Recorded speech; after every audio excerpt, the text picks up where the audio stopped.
by the way. So a very important person. Amazing. Welcome, everybody. So good to meet all of you. Looking forward to knowing you a little bit better along the course of tonight. So like I said, I'm going to start by pushing you a little bit because you're going to push me later.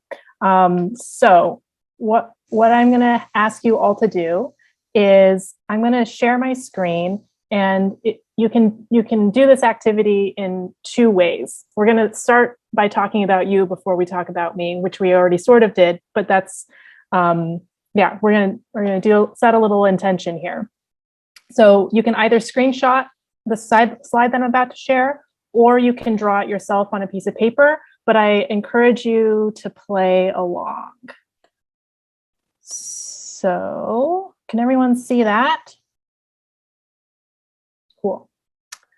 So this is one of my favorite tools, and I use this, and I'm going to show you mine in just a second to kind of explain to you how I got to where I am. So what you're going to do is you're going to make 3 interlocking circles or ovals, and each one is going to have a different thing in it. So you're going to think about what brings you joy.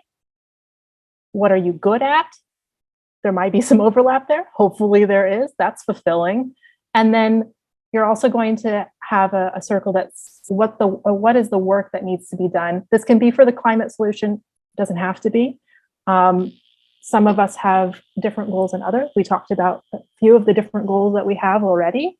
But this is a really good tool to figure out what you can do and contribute for the climate movement, but also for just, how you fit into the ecology of where we're at right now. This tool has a couple different names. It's kind of a core values tool. The other word for it is Ikigai, which is like what your purpose for being is. I'm Japanese American, and Ikigai is a Japanese concept. So I wanted to bring you like a little bit of my background as well. But, because we live in a colonized world, I also want to share that I learned about this from a white lady. So there we are. So take a moment to do that. What I'm going to do next, I'll give you a couple seconds to figure it out, to get a little road underneath your feet first. But it took me a really long time to kind of figure out where I fit in kind of this, the ecosystem of work. My background's kind of all over the place, and I often felt in the different roles that I've played in organizations that I was bringing some of myself, but not all of it. And so this is something that I've really struggled with, and that's why I wanted to put it first and foremost, is that, it's especially when, we are all diverse human beings, and we all have different things, different capabilities that we are good at. And sometimes we don't always bring all of those aspects to our work. And while I don't feel like there's ever going to be like that magic perfect role for anyone necessarily, I think part of that like life struggle is moving towards where you feel like you fit more. Okay, so now that you've had a couple of seconds to think about how this tool fits in for you, I'm going to share with you what mine are. Okay, so the things that bring me joy: abundance mindsets, trust, respect, and celebration in teams, especially that celebration part, because that allows us to break the burnout cycle. Seeing career growth for hardworking people, so that's like work justice or meritocracy. Inviting people to think and interact in new ways. Okay.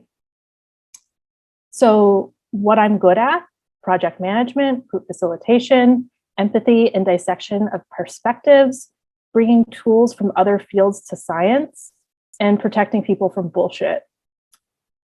the work that needs to be done, right? We need big visioning, we need metrics, and we need goal tracking. We need to build new teams and collaborations. We need, cross-pollination. We need to evolve science to meet modern challenges, and we need money to do it. So these were all the kind of the big ticket items that I was thinking about as I moved through my career from postdoc to my current job. So yeah, I'm just gonna move straight into that one. Okay, there we go. So this is kind of like, here's my life path in two structures. So on the left is my education path, and on the right is the work. So you can kind of see that I'm all over the place as far as the science goes. I thought I was going to be in health sciences, but then I met people who were in health sciences and it wasn't for me. And that's okay. You can just kind of roll through it. I started doing research in my undergrad, and then started doing continued research and started moving more and more towards sustainability research, mostly compost and enzyme discovery and compost for renewable biofuels, and algae work, which we could talk about too. So algae for biofuels, and basically a lot of biological engineering for renewable technologies. Along the way, I did an NSF teaching fellowship. So I taught 6th grade students science and focus on renewable energy. I also coordinated the climate neutrality initiative through the UC system. And so I got policy experience through that forum, and served on a handful of nonprofits as a board member. And then after college at UC Davis, where I got the full set of master's, bachelor's, and doctorate, I moved to Lawrence Berkeley National Lab to do a postdoc, and started consulting with GL then. The postdoc, I can share, I have a slide in a sec if we want to show that on the technologies that I developed, but is the brief of it is examining the microbial interaction in soils between roots, so roots of plants and the bacteria that lives on them. It's a hotspot for bacteria, and I developed some imaging tools and techniques to examine that so you could see what was happening in real time. And then now what my role is to develop environmental biology programs. And so I have working groups of scientists, and we examine what could be the scientific discoveries in the next 5 to 10 years, and then build strategic plans and essentially campaign for science to get funding to support their work. So it's a lot of high level thinking, a lot of those things that you saw in my Ikigai of making sure that we have the funding, and we are creating the collaborative space, and we are working towards expansive thinking, and that the people who deserve to do the work are doing the work, because that is a really important part of it that gets overlooked a lot. Lauren, can we just, yes. I think Jackie has a question, and then I also have a question as well. Yeah. Jackie, do you want to go off mute and ask your question? Yeah, I was just asking what the techniques that you developed to see the bacteria in the plants. What are they called? Okay, we can go there, Jackie. Let's do that. Let's see. Okay, so here, I'll just click through. So these are called, so the device itself is right here. It's called an EcoFab, which stands for ecological fabrication. So the struggle in studying soil systems is that you can't see through soil. You might have recognized this as an issue. And so you really can't sample discretely, and you can't see what's happening either using a microscope or other techniques. And so we developed these little widgets to be able to do science that we can replicate, because there's a lot of challenges with soil. It's heterogeneous. It's really hard to remove all the bacteria from, so there's a high contamination risk. It's very hard to do reductive science in soil systems, which is why we don't know a lot about soil systems. And so we made these devices, and my focus was, these are 2 microscopic images that I took. And I developed a specialized version of this device, and then am in the process of getting a patent for it. So we can, if you have questions about that and how that's different than scientific publication, I'm happy to talk about those sorts of things too. But we have a version of this that holds the roots down so that you can take these highly magnified images of root structures and understand what's going on at the root. The other thing that we are doing in these devices is we're trying to do community editing. So either adding or selectively removing a specific species of bacteria in order to change the function of that microbial community. So that could be maybe that community is better at cycling nitrogen or cycling phosphorus. And phosphorus is a limited resource and is one of the things that we're really worried about from an agricultural perspective. Or you could think about it as a way to modify how we're cycling carbon. So maybe we're treating the soil as a carbon sink in a way that we hadn't before, which is kind of a segue into that carbon sequestration question, if we want to go there. But Jill, you said you had another question?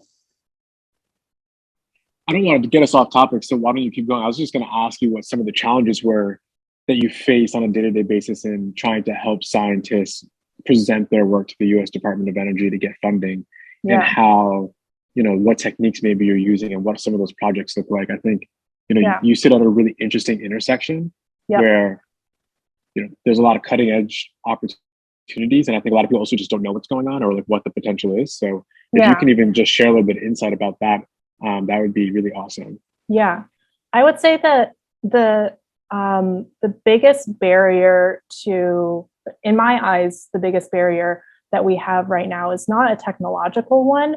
It is that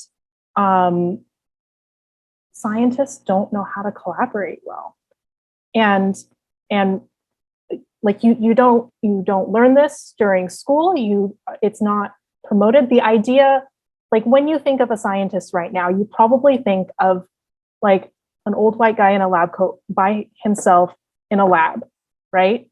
Unfortunately, that is like what most of us have in our minds.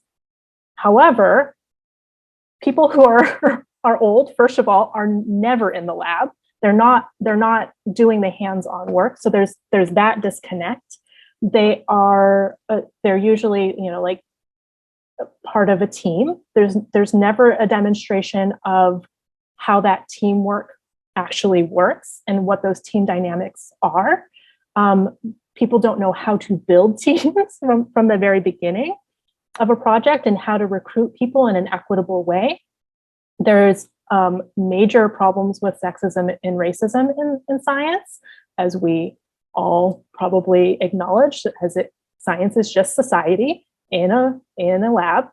And so there's all of these kind of more systematic problems that have nothing to do with the science itself, but really hinder our ability to do science, right? And so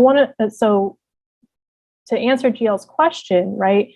Some of the interventions that I do are like breaking down those layers and like building those teams, quote unquote, right from the beginning, trying to acknowledge like what good communication looks like from the very beginning, so that your results aren't hindered by a lack of communication later down the line.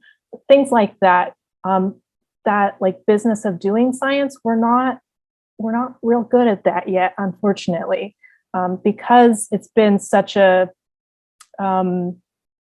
rarefied air space, I think.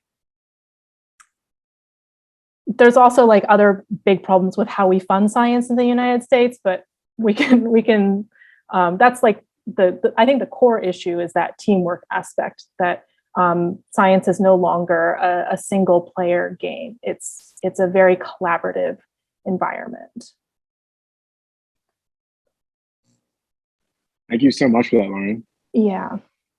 And if anyone else has like any follow-up questions about that, I mean, feel free to, write them down, throw them in the chat. There's a lot of, I personally love working with Lauren because I think she sees a lot of, what the U.S. Department of Energy is actually funding and what they're not funding, and also developing strategies to really tackle climate from a very practical sense. So just, feel free to keep the conversation fluid and ask questions as they come up.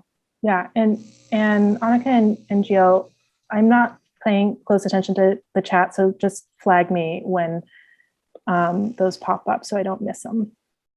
Totally.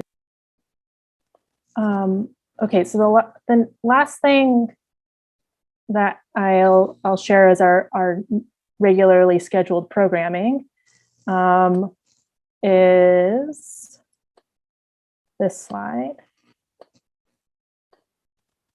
Okay, so just this, we're changing gears a little bit here. So Jill asked me to talk about carbon sequestration and what is realistically and probabilistically happening in the future.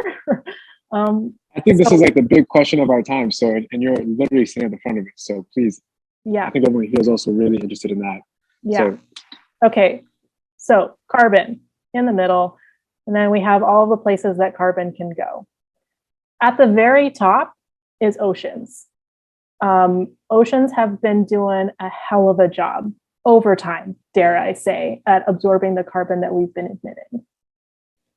So carbon can be absorbed by the oceans, but only up to a certain point, and we're getting close to that point now. Don't love to be a fearmonger. However, this is a serious issue. And like basically the oceans have been absorbing our sin, and they're about full up. So I'm just going to put that there. Soil. We've been actively depleting the carbon in our soil too. So we've been doing this real fun double whammy of pushing more carbon into our oceans, causing ocean acidification, of course, and then also like actively removing carbon from the soil through things like over-nitrification and poor land management practices and over-plowing, and we got some issues with the soil. So we have not been good to our soil. The other place that carbon can live in, obviously, is us and other organisms that are still living. But once you die, you start to decay, and so either you keep things actively living, or in the category at the bottom, you can have dead organisms, and maybe you're using those as building materials, or so like, this is the very broad definition of organisms. I'm not saying that we should make humans into buildings. I'm saying we should use trees to build houses and those sorts of things. Or, like straw buildings or fungal-based buildings, fungal-based long-lived materials. We have a plethora of different options when it comes to our biomaterials and bioproducts. And if we're going to replace petroleum products, then we really need some sort of source of materials. And my if I was a betting woman, I would bet on bio-based materials and bioproducts, because that's what they used to be, and that's what they should be in the future. Okay, so then there's the two in gray. So the ones that we've described so far are all biologically based systems, and then the two in gray are our mechanical or earth system science stopgap cures. And I mean, I clearly have bias here as a biologist. I didn't say this before, but my training is in biological systems engineering. So I do have that engineering background, but a heavy sway towards biological systems. I think that these are risky moves. Personally, I like my carbon in a solid form. I don't like it in a gas form, and liquid's okay, but I'd rather have it in a solid.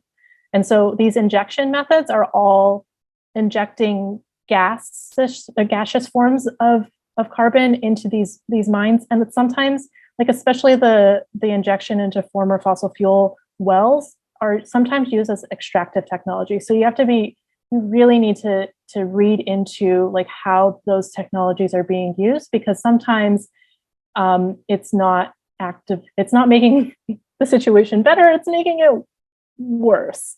And then there's other synthetic sequestration methods like injection of carbon under the oceans, and basically a lot of geo engineering that has a lot of uncertainty tied to it. So, which is, we just talked about how complex soil is, right? And so I'm not saying that there aren't uncertainties on the bio side. I'm saying that, we've been doing bio stuff for a lot longer. We just need to investigate how secure that carbon is and try to understand the lifespan of carbon versus these other sequestration techniques that are more risky and are potentially like more leaky. I worry about the leaks. Lauren, do you have any like favorite scientists or organizations that are leading on biomaterials that we can like kind of follow along their journey or read some of their work? Yep. So I hey, look at that. And so what I did was I went through all of our programs at LBL, at Lawrence Berkeley National Lab, that are relevant to these different types of areas of research, and listed them all here. So we have everything on this list from Compass, which studies, which is trying to kind of bridge the gap between biological and Earth systems modeling. We're really bad at that, especially at watershed interfaces. Basically, we don't really understand how microbial and even like mesoforms, so like insects and that sort of stuff, contribute to climate flux, and we can't model that well. So that project is focused on understanding that give and take of carbon and other nutrients in watersheds. I'm personally working on a biocarbon sequestration, probably on soils project. That's a partnership between us and Oak Ridge National Lab. The project that I was working on for my postdoc was called MCAFEs. In the National Lab system, we love an acronym. That's why there's all these acronyms in here. And then there's also the very stylishly named Enigma, which studies the soil at Oak Ridge National Lab, which of course is the place where they did all of the refinement of the nuclear materials during World War II. And so their soil's real messed up. And so that's why that's our target site for understanding that system. NGEE Tropics is looking at the forest ecosystem in in the tropics, trying to understand the carbon flux there. And then as far as the question from Jill around biomaterials and bioproducts, the three organizations that I would point you to first are the Agile Biofoundry, the Joint Bioenergy Institute, and the ADPDU. And all of those are focused on using plants, bacteria, and fungi to grow different biofuels and bioproducts. If you are feeling really adventurous on a Friday night and want to read some very interesting cannabinoid studies, I highly recommend digging into the different studies from JBay. JBay's doing some cannabis engineering in yeast. Just gonna plant that in there because we have to have a little fun sometimes. And then the two studies that I'm less familiar with, but are part of our portfolio are the core carbon storage monitoring research, and then the offshore geological carbon sequestration. And those are through our environmental and earth sciences area, which I'm not part of, but are part of our overall portfolio in carbon sequestration. So just wanted to kind of paint that picture for you. And of course, we're one of, I think that there are, 17 national labs. So this is only what's happening at one facility. So yeah, that kind of gives you a little snapshot of what the on-the-ground science looks like. It looks like Layla and Garrett have a question. Garrett and Layla, do you want to hop off mute and just ask your question? And then Layla, after him, you can go. And then Jesse has one as well. Go ahead, Garrett. Sure. So back to more discuss the science aspect. Are you aware of any current research conducted by the US DOE that's examining the potential to sequester carbon through the export of detritus by kelps to the deep marine sinks? So I know there's a big knowledge gap, what occurs in aquaculture when all this carbon is being absorbed by the kelp, but then it starts decaying actually in these farms. So I was wondering, within any of those projects, are they doing any research to examine that?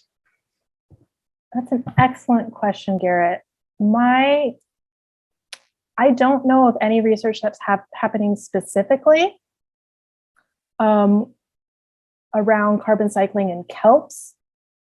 We have some work happening with diatoms and algae through the Joint Genome Institute, but that's more focused on using them as sources of biomaterials, not as part of Earth-wide carbon cycling.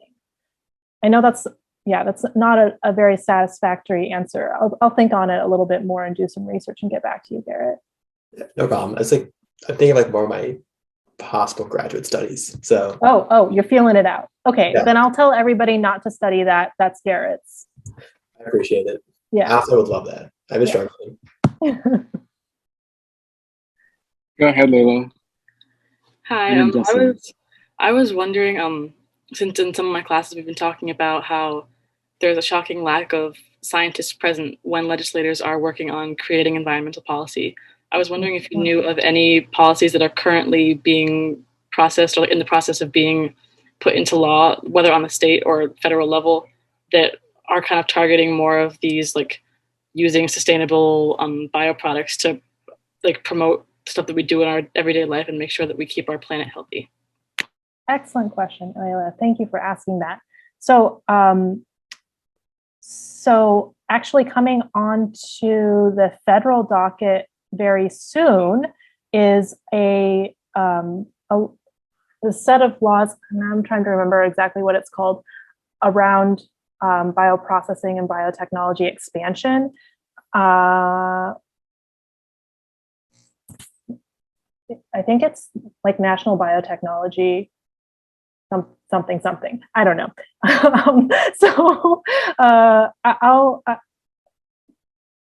Jill, is there a way for me to do homework and send people things afterwards? Hell yeah, we will. We'll put a group email and just BCC everyone. So cool. We can do that. because there's legislation coming to the Hill very soon, and it's a good thing to keep an eye on. Layla, there's also really important legislation that's coming to the Hill around science equity and getting more women and girls in science as well. Especially as a result of the pandemic, women have been dropping out of science way too much right now because of, like childcare issues mostly, but also like elder care and other things. There was a big study. I know this is not your question, but very adjacently, right? Like this is the important science legislation that's coming up for us is keeping science diverse and also biotechnology. Those are the big things. Build Back Better has a lot of funding for science facilities, but these two pieces of legislation are much more focused specifically.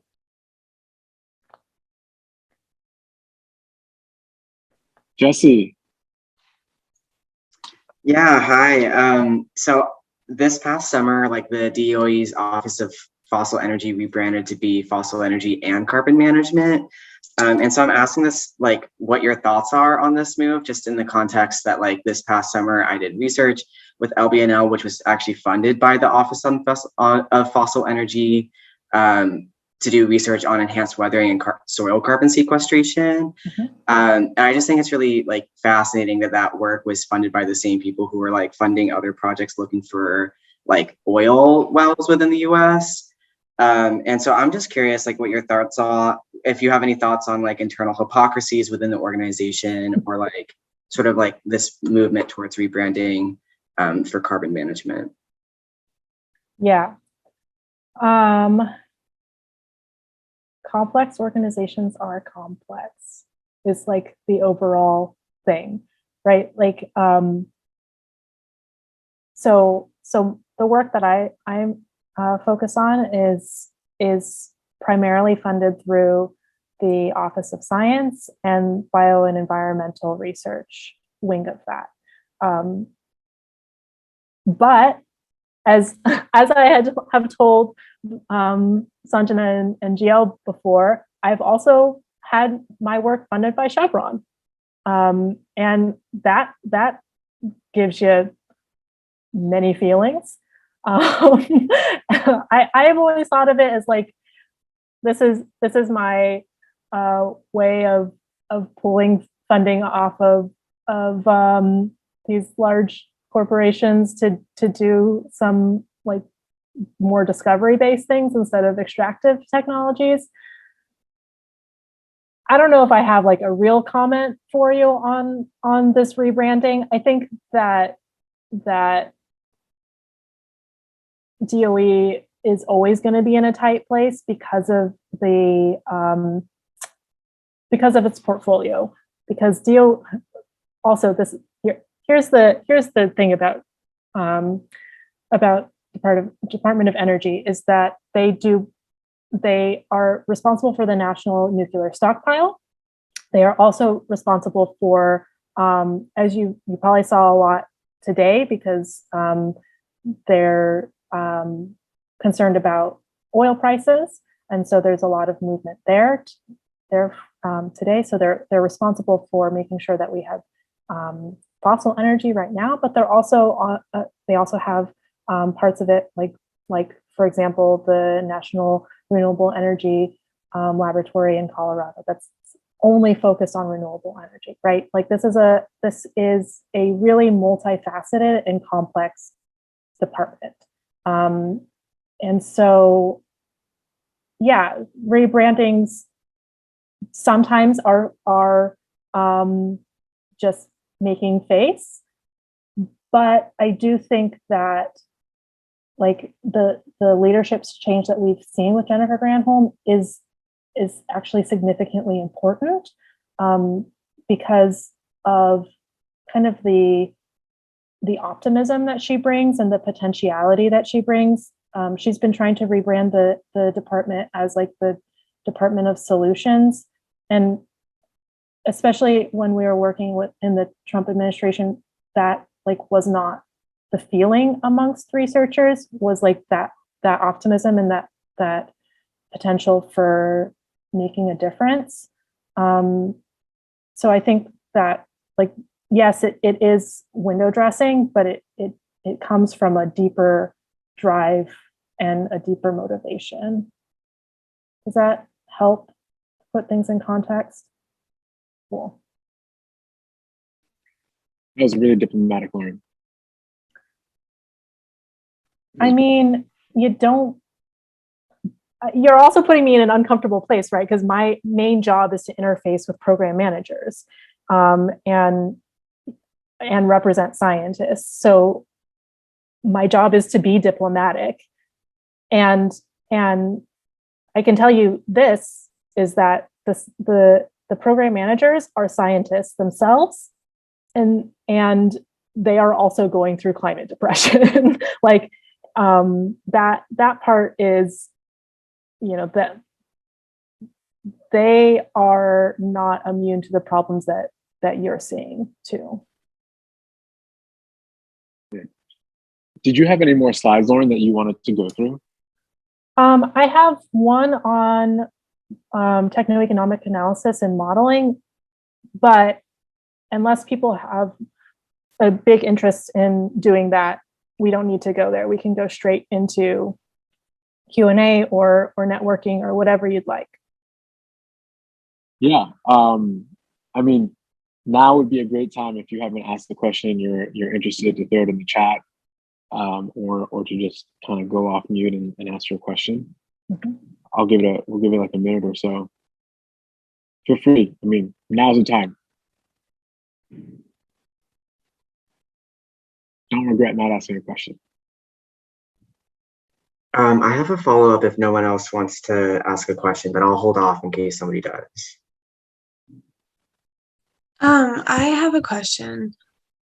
I guess just what gives you hope in all of this? Like, are there certain things going on and things you've seen that are just allowing you to continue in this work and not get burnt out and giving you hope for the future?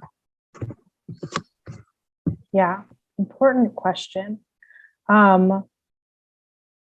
Yeah, I kind of alluded to, right? Like that climate depression. I was talking with a friend, and basically every time we have to write an introduction and we talk about like the impacts of climate change, and especially again today with IPCC report coming out. Anyways, it's rough, man. Get yourself a therapist. Whew, buddy. If you're able to. So yeah, gonna totally like hold that and acknowledge, like, I don't think that it is helpful to say that it's not a problem and that we're not all thinking about it and that it's not a huge motivating factor. The things that keep me going in this work is those like, whoa, that is cool moments. Like the pure joy of discovery, either like revealing a unknown biological secret yourself, or enjoying the thrill of discovery through your peers, or imagining what is possible. That's the part that like that creativity and that the optimism of process is what makes it worth it for me. But again, not going to pave over that it is hard a lot of the time to have that, to keep that going. Layla, I see you have your hand raised. You have a question? Yeah. I just wanted to know a little bit on your opinion with specifically the United Nations Forum for Climate Change, the one that happened late last year in 2021 in Glasgow. I know I was watching that very anxiously, and it seemed that a lot of countries made a ton of promises, but didn't seem to have a real method to back it up or really have a set plan on how they were expecting to reduce their emissions by a certain time. So I was wondering if you are optimistic in any way, if the climate conference kind of left you more uneasy, or if it actually did solve do you think it actually could like solve some of the problems that we're facing today?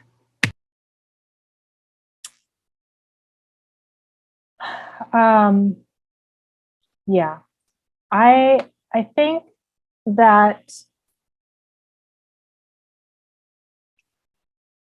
that we of course want to have these targets, and we need something to hold people accountable to. But I think that we need more draconian laws to take down big fossil destructive motherfuckers. I'm not going to mince words. That, you know, we've got some fundamental problems about accountability and justice that we're kind of avoiding.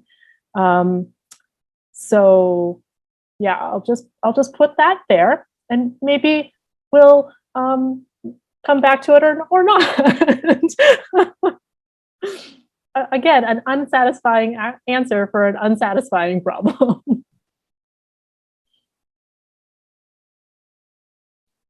Go ahead, Jesse. Wrap it up.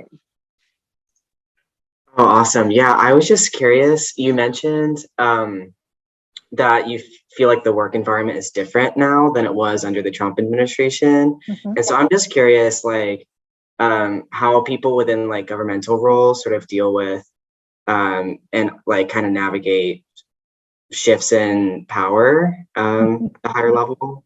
Mm-hmm. Yeah, definitely. Yeah, you get real good at the diplomacy. From like the biological research perspective, right? The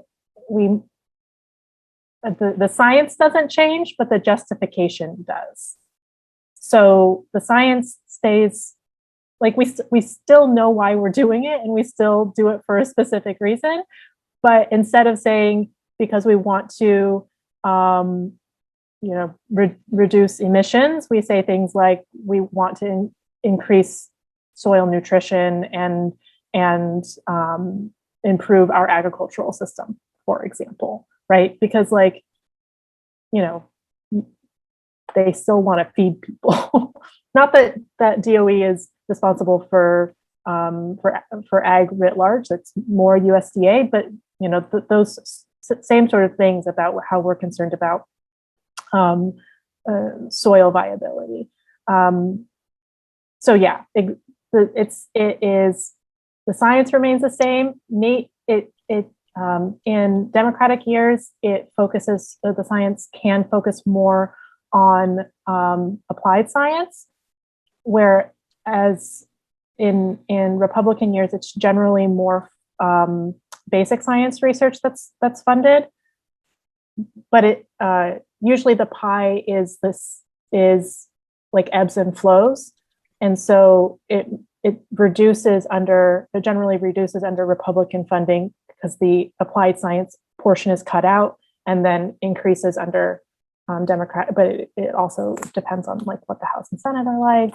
Obviously, there's many factors, but that's generally like the overall understanding is the applied versus not, because Republicans think that industry should be doing that applied science R&D, not government.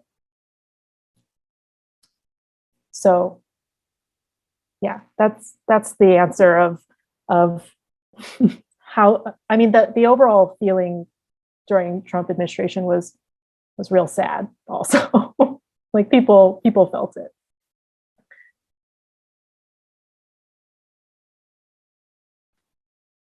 Cool. Well, look, I think we're at 8:05 now. I think we can break out into rooms. If people have to leave, honestly, you're tired, it's been a long day, you want to check out, feel free to. Lauren, are you able to stay on a little bit longer? Of course. Cool. Yeah, let's give everyone a couple seconds. If you want to hop off, you can, just so we know, like, I guess numbers wise, and then we can sort of curate it real quick.